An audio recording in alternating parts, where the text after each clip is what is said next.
Qanaqa qilib men yangi media ligaga Qirg'izistonga borib keldim. Hozir o'shani sizlarga aytib beraman. Ertalabdan taksini chaqirib, aeroportga yo'l oldim. Aeroportga yetib borishi bilan sразу bitta narsani tushundim, to что juda vohlikka yegan ekanman hali 1,5 soat bor посадкagacha. O'sha payt qornim ochidi va yaxshiyam aeroport Safiyasi bor. O'sha yerda bulochka va kofe oldim va sekin manda посадка boshlandi. Shu bilan Bishkekka uchdik.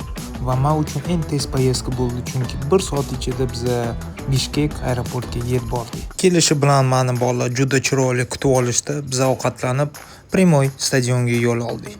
Stadionga kelib birinchi bo'lib Shera bilan rasmga tushdim va sekin razminkani boshladim.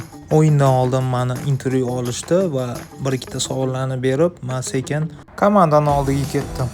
O'yin boshlanishi bilan men sразу gol urib berdim. Birinchi gol.